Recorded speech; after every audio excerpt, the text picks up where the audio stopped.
Last year, the MSI Claw became the first gaming handheld that I know of to use Intel architecture, and it was horrible.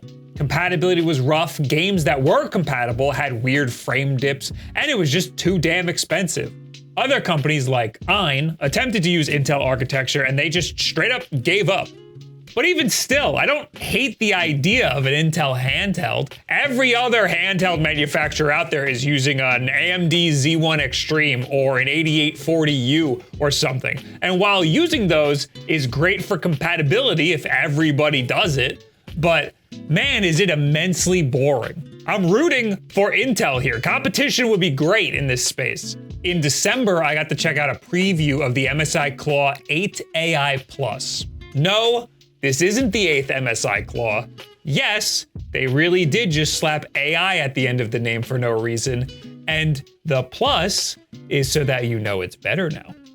In December, they flew me and a few other creators to LA to check out a new handheld they were about to release. Press events like this make me feel a little weird. They exist so that the companies can butter you up so that you'll say nice things about their product. To an extent, they kind of work. Seeing the people behind the product genuinely humanizes the company and changes the vibe a little bit. It makes you kind of want to root for them and the product they're working on. But the group that I was there with, they're all hardcore nerds. Everyone there kind of hated this thing and trashed it to their faces. At the time, it was in pretty rough shape. It was just a few weeks away from launch, and this MSI Claw 8 was skipping frames like crazy. I had 2 different devices where the controls just stopped working on me. The games that they themselves chose to preview weren't running all that great. And then they announced the price to us, and everyone audibly groaned. To their credit though, the people at MSI literally took notes on our criticisms. Even if this device is a dud, they were taking notes on what could be better on the next one. They also promised firmware updates from Intel that would fix everything, and those firmware updates were supposedly coming that very weekend. Yeah, I've heard that one before. Then they delayed the launch from December 26th to somewhere around mid-January, and now it's in my hands. And to my shock and surprise, I think that they were really waiting on those firmware updates because this is a completely different device than the one that I was using just a month ago. Of all of the games that I've tested, compatibility has not been an issue at all. This has been just as compatible as any AMD handheld that I've ever used. Gone are those stutters that I experienced on both the old MSI Claw and the new 8 at the preview event. I've been playing my games just fine on here. And let's not forget, it's a PC handheld, so you don't even have to just play your games on here. You can multitask. You can be in queue and then swap over to Chrome and order some food or something. Oh, you're ordering food? Get me something. Well, I'm ordering a Factor meal. This video is sponsored by Factor. No, don't do that. Get soups for you. I feel like a good soup. I thought you didn't like soup. No, I love soup. Chicken noodle, split pea, chicken noodle. You know, I don't know as much about soup as I thought. I'm new to the soup community. All right, well, it's like a meal plan. So instead of just getting one food, you can get a whole 6 foods. 6 foods? That's so much soup. It's not soup. Stop with the soup. Factor's fresh, never frozen meals are ready in just 2 minutes, so all you have to do is heat and enjoy. Skip the grocery store prep work and cooking fatigue. Instead, get chef-curated, dietitian-approved meals delivered right to your door. And they've got smoothies, they've got juices, and they've even got wellness shots. Oh, I love smoothies. You know why I love smoothies? Because they're like cold soups. I pay a guy to write these every week. And that's what he wrote. No, he's for real. He's right there. That's the guy. He's actually right over there. Sometimes I like to make it in the oven. You can make it in the microwave for all of just 2 minutes. Sometimes I forget to eat, so having Factor ready to go in the fridge has been great. And you can try it for yourself by clicking the link below or going to factor75.com and use code 50YOUHUNGRY to get 50% off of your first Factor box and free shipping. Wow, that was easy. All right. Tell me where it is. I want to go pick it up. I don't want to tip any delivery people. No, you don't have to tip anybody. It comes in the mail. What? You don't tip the mail guy? I give him a D-Dubs gift card every single holiday. Oh, I forgot to give him one for Flag Day. Cancel it. No. Cancel it. No. Cancel it. I don't want him coming here. Cancel it. This thing is just absolutely massive. It's larger than any other gaming handheld that I have besides this ridiculous 1X Player one. The ergonomics leave a little bit to be desired. The Steam Deck is also pretty large, but the ergonomics compensate. You have this big bump on the back, and the front buttons are all the way at the top, so you can grip the big heavy console really well. The MSI Claw 8 doesn't have much of a bump in the back, and all the face buttons are spread out just enough so that it can be uncomfortable when you're playing not at a desk where you're resting your hands. If you have smaller hands, basically forget about getting this console. A lot of people at the event were complaining about the ergonomics of this thing, and I just thought they were all being really dramatic because I didn't really care much about it at all until I brought it home and I started using it in bed, and then I completely understood where they were coming from. The face buttons kind of feel exactly like they do on the Ally X. They're like extremely similar. The triggers are Hall effect and they feel fine. The thumbsticks are also Hall effect. My original MSI Claw had a bit of a grinding issue around the stick gate. There was like a kink in it, so it didn't feel great rotating the stick around. This is common in some cheap controllers. MSI pointed me out and said because of my criticisms on the original MSI Claw, they added a smooth plastic piece around the stick, and this is supposed to reduce that sort of wear that I had, which seems to signify that they're at least a little receptive to feedback, so I appreciate that. And also, the thumbsticks do seem to feel a lot nicer on here. There is a much smoother ring around it. There's also 2 buttons on the back. I like that these devices have these. I never end up using them. The D-pad is sort of like the new Xbox-style disc-shaped D-pad, except the edges are very tall and the surface is glossy.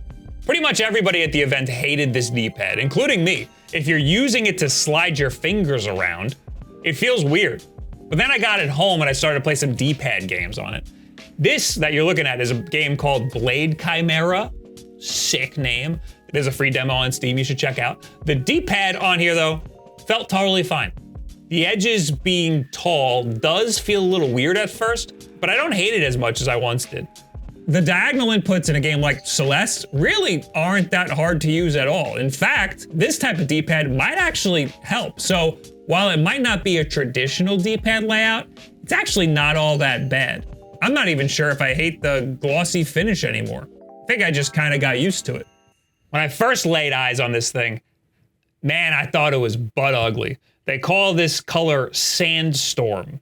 It kind of reminds me of the beige you would see on an old computer. It kind of reminds me of an old Microsoft Zune. So it kind of grew on me. It's a little endearing in like a cool, ugly kind of way. Obviously, this is going to be very divisive. As for the specs, you're looking at a nice big 8-inch screen that has a 1920 by 1200 resolution. It's a 120 Hz LCD screen with variable refresh rate. It's a similar size and resolution to the Lenovo Legion Go screen, but that one's lacking variable refresh rate. It's also 0.8 inches bigger.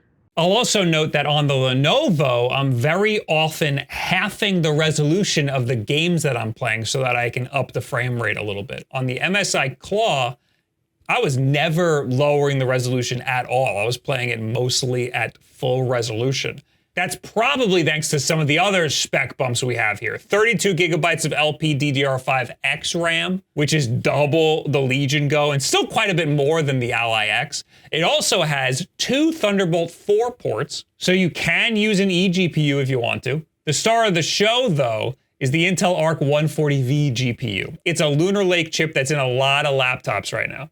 So maybe that's the key to compatibility. Just straight up put a laptop CPU GPU in there. This unit is on loan from MSI, so I have to give it back. That's a little unusual for me. Usually they either just give it to me or I have to purchase it myself. I've never had it like straight in the middle where I just have it for a little bit. I'm wondering if by the end of this, I will want to purchase one of these for myself, but that seems unlikely given the price tag and the plethora of other similar devices that I have right over there on my workbench. They sent it to me set up already, so I didn't have to download the drivers myself. I have no idea how much of a pain in the ass it is to set one of these up, but it does seem like they just went to Intel's website and downloaded the drivers directly from them. And their launcher also has a firmware update section, so maybe not that much of a pain in the ass to set up. I'll note that Asus did the exact same thing to me with the original ROG Ally, and I'm still using that same profile that they had set up on there. So realistically, all of these devices are not too bad to set up, but it is still Windows. It's not the same as like taking a Nintendo Switch out of the box. I talked a lot about the concerns that I have. Why don't we talk about some of the things that MSI seems to get right, even in the last version of this handheld? The speakers are fantastic. Stubbs from Retro Handhelds pointed this out at the event, and I was like, what a weird thing to latch onto about a handheld. But he was absolutely right. They can get loud, and they are very clear for how small they are. They're also front-facing, which is surprisingly uncommon in handhelds.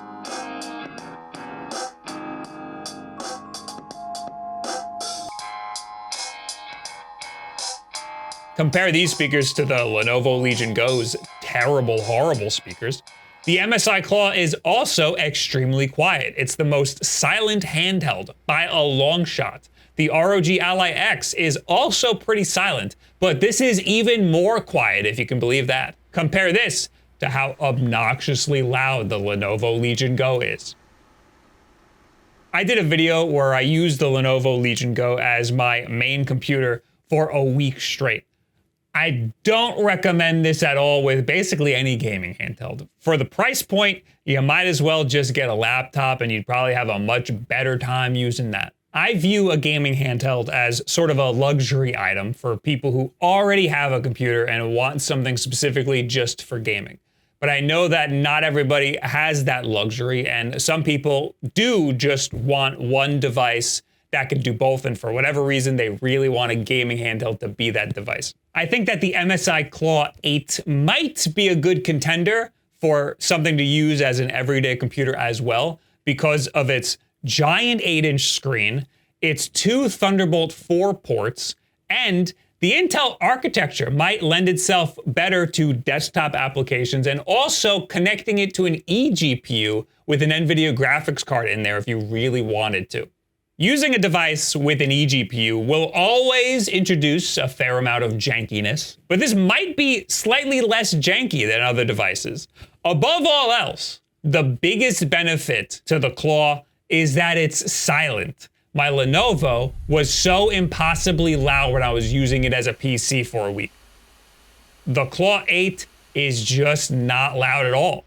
Every gaming handheld comes with their own launcher to try to limit the amount of time that you're spending looking at the ugly Windows desktop. MSI's launcher is not so bad. It's very similar to Asus's Armory Crate. I didn't immediately feel the need to remove this launcher, so that's good. I just also added Steam to this launcher, and I set up Steam to load in big picture mode. So if I want to navigate Steam or buy a game or download a game I already have, I can just open up the Steam launcher from the MSI launcher. The things I don't like about this launcher are some weird small UI quirks. For example, lowering the power used in the manual performance mode requires you to go to the launcher and press this icon. This icon does not scream performance mode toggles. I don't know what that is. The Claw 8 also has this overlay that you can access at any time. Like most laptop and PC handheld overlays, it is glitchy. If you're playing a game, you might have to press it a few times, and it also might lag. If you press it a few times, it might just try to catch up to itself and open and close a million times. It also, sometimes, just doesn't work. It sometimes doesn't even change the brightness. It's a pretty frustrating experience. I'll also note that the buttons are backwards from how they are on the Asus devices, so I am constantly hitting the wrong one. I'd like to draw your attention to the namesake here, the AI engine. You may have forgotten about the full government name of this device, the MSI Claw 8 AI Plus, because I refuse to say all of that. This is the reason that they slapped AI Plus at the end of the name. You can change the performance mode toggle to AI engine. This will make the device try its best to use a mysterious AI algorithm to try to determine what system resources your game needs to run at its best. This all sounds great in theory. In practice, it seems like it's just making every game run at 17 watt TDP, which is something you can just change yourself in the settings. You can just drop it down from 30 watts to 17 watts manually. You don't need AI to tell you to do that. It's possible that this is just a new device and there's not a lot of data out there for the algorithm to determine what processes are gonna work best at 30 watt TDP and which ones should be shoved down to 17 watts. But like, who's not playing Call of Duty? There's plenty of people out there playing Call of Duty. There's plenty of data out there. Also, at the event, they had this thing running Adobe Premiere rendering out a 4K video. And even the AI engine said that that should be 17 watts. Shouldn't the AI engine know that this is a really system resource heavy process and it probably needs a little bit more power than that? Some marketing team just forced them to slap AI on there so that they could show it off at CES and look cool to investors or something. This is a Microsoft Copilot computer though, whatever that means. Hey Bob, I'm here and ready to chat. What's on your mind? Don't say my name like that. Got it. No more fanfare. How can I help tonight? How can the Wulff Den get more subscribers on YouTube? To boost the Wulff Den's subscriber count on YouTube, think quality and consistency. Create content that's engaging and unique, and upload regularly to keep viewers coming back. Thanks for the most generic advice that anybody ever gives. Fair point.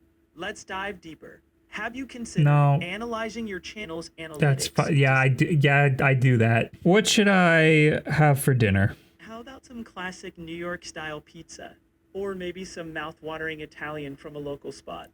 Takes care of that craving for something hearty. I'm actually offended. I'm offended. I'm a little bit offended about that.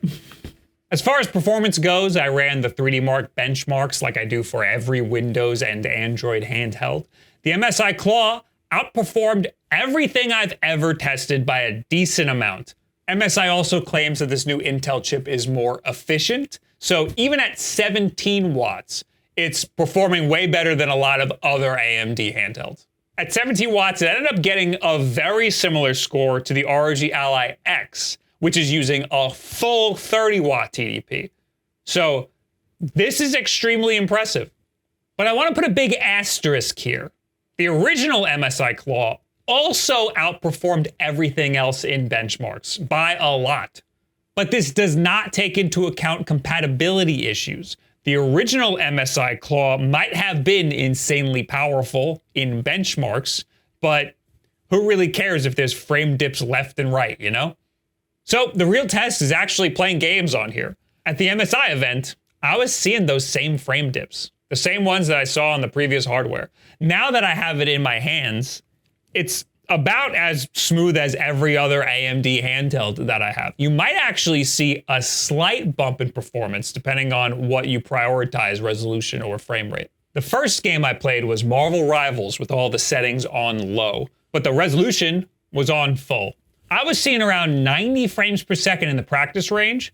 Opening up a portal as Doctor Strange dipped the frame rate down to as low as 70, which honestly isn't horrible. This is something that I did with my 3060 Ti in my computer, and it basically crashed the whole thing every time. Playing a deathmatch game had me at around 100 frames, which was a bit surprising. I was expecting that to be lower when other people were playing with me. At 17 watts, or in the AI engine mode, which is about the same thing as far as I can tell, you're looking at a similar frame rate in practice mode, but when you enter a deathmatch, the frame dips are horribly inconsistent. I would call this pretty unplayable. If you're gonna play a competitive game, leave it at the max 30 watt TDP. I don't like playing this game without a mouse and keyboard, but some of these gaming handhelds have gyro control options. The settings in the MSI launcher have a way to quickly enable gyro controls for the right stick. And those work surprisingly well. I still can't hit anything. Sometimes these gyro controls will require a quick calibration. I'm not sure how often that will happen. Maybe just do the calibration every time you're about to use them. Resident Evil 4 is just tradition around here at this point. I would typically run this game at half resolution, but here I'm running it at the full 1200p resolution and at all the default settings. And I'm getting around a steady 50 frames per second, which is pretty respectable. If I wanted more, I could drop the resolution, but I'm actually totally fine with the way that this looks. No harsh frame dips either. Dropping it down to 17 watts, we're only getting around 40 frames per second with dips down into the 30s, which is not great. I would not want to play like this. I would definitely lower the resolution if you wanted to play at 17 watts. I haven't mentioned this yet, but the benefits to playing in 17 watts obviously is getting way more battery life. You can extend it by hours by just playing at 17 watts. But I like playing all of these things at the full power of the device because I'm trying to test this thing and seeing how far I can push it. Next was Call of Duty, which is a pain in the ass to get going on these things. To my surprise, it didn't compile the shaders on the first boot. Maybe it didn't feel like it needed to. Maybe it packaged them already. Maybe this is already a popular enough GPU. Well, at full resolution on minimum settings, we're getting between 60 and 70 frames per second in a match without any harsh frame dips. Again, if you wanted to get more, you could lower the resolution. But I think this is a pretty reasonable balance here. Hostile down, throw a fucking nade over there just for the hell of it. Got a guy, he's concussed, I'm blind, help. Get this guy through the wall. I'm dead. Where was my team? I'll blame everybody but me. Throw a nade. A little why not nade. A little kill that guy, he's dead already. A little just shoot randomly, maybe I'll get somebody. This guy's right in front of me. Switch to my secondary, it's faster. Dive onto the point, turn around. I'm fucking all turned around, and I'm gonna just toss a nade just for the shit of it and the piss of it. I concussed a guy. There's a guy. I only know he's there because his name came up. I didn't even see him. And I got it. And I'm doing great. Do I have a kill streak? I do. I'm going to hit the button. I don't know what it does. I think this is a great showing here, especially compared to the original MSI Claw, which struggled with Call of Duty a little bit. Enabling the AI mode, which drops it to 17 watts, sometimes gets you to as low as 40 frames per second. Sometimes it's up to 60. I'm not sure it's worth going this low for Call of Duty. Street Fighter 6 had its fair share of hiccups at the event, and I'm realizing now that it's because they were running all the demo units at 17 watts. And all the benchmarks they gave us were at 17 watts for some reason. Everything runs better on this thing at a full 30 watts. I'm not even sure anymore if it was the firmware updates that made this thing better, or if it's just always been good, and I was just mostly seeing the shitty 17 watt gameplay in the past. Because now that it's in my hands, and I'm doing everything at 30 watts, it's playing everything just fine. I mentioned before that this device does have eGPU capabilities. At the MSI event, they had an RTX 4080 Super plugged in running Cyberpunk, and after futzing around with the settings, we were able to get upwards of 150 frames per second out of it. And looking back at the footage, the Claw was probably in AI mode because it was only getting 16 watt TDP. Probably should have boosted that up a bit. I actually think I remember someone changing that to 30 and it getting over 200. I think even up to 250, but I don't have footage of that for some reason. At home, I have a Razer Chroma enclosure with a 3060 Ti in there. It's only Thunderbolt 3, whereas the MSI Claw can handle Thunderbolt 4, but I'm not sure that matters all that much. Setting it up is extremely easy. Just plug it in and download NVIDIA's drivers. I would recommend turning off the Claw's built-in display. You actually get a slight performance boost when you're only using the external display. Your games will need to recompile their shaders because they are now compiling them on a completely different chip. And depending on the game, you might have to do this every single time you switch from using your eGPU to using the internal graphics, which can be extremely annoying. Marvel Rivals with an eGPU and all of the same settings is a little bit of an improvement, around 100 or 110 frames per second for most of the game. Opening a portal drops the frame rate down substantially, but this is the GPU that I used to use in my PC, and a strange portal used to really dip the frame rate, so I'm not surprised.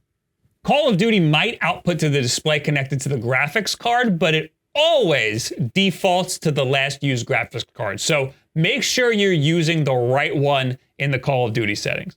After everything, I wasn't all that impressed by the external graphics card. It spent a decent amount of time around the 80 frames per second mark, sometimes getting up to 100 frames per second, which is pretty good, but I was expecting like a lot higher performance. I guess this is less an example of how powerful the eGPU is, and more of an example of just how powerful the MSI Claw is without an eGPU. I guess that's why that disparity isn't so impressive to me, because the MSI Claw 8 is already pulling its own weight here. Because of how well it does with its own integrated GPU, I was honestly expecting it to get similar performance to handheld mode when docked to a Thunderbolt dock. But I really wasn't getting that performance. I was getting less frames, which was a bit annoying. And not to mention, games like, for example, Marvel Rivals just do not look as good on this big monitor at 1080p. So if you're gonna use this as a desktop, maybe an eGPU is the way to go. I heard that this device might actually run better on battery than it does plugged in. I didn't notice any difference even when I did the benchmarks between the performance when it's plugged in and when it's on battery, which I guess is better than there being a difference at all. Other devices like the ROG Ally will give you more performance when it's plugged in. It boosts the TDP by a little bit. This one does not do that. You get the same 30 watts on or off battery. I also did a lot of my testing on battery, and it dropped down to below 20% after about 2.5 hours of testing, which is honestly pretty great considering we're putting this thing through its paces that entire 2.5 hours. Yeah, no, we're hovering around 17 watts, and now that's only dropping us down to like 48 frames, but it's stuttering like a lot. Overall, I'm extremely impressed by this thing. I was not expecting to like it at all, both because of my experience with the original MSI Claw and also because of my experience just 1 month ago with this thing. I love the fact that Intel architecture is able to compete in the handheld space. Finally, some variety here. This also seems to be a great versatile handheld. You can use this for more than just gaming if you really wanted to. But there's a few things about this that might prevent me from daily driving it. For example, it is just massive. Now, I said this about the Lenovo Legion Go, but I ended up using that quite a lot because the big screen is a huge benefit. But the ergonomics of this massive thing are gonna probably kill it for me.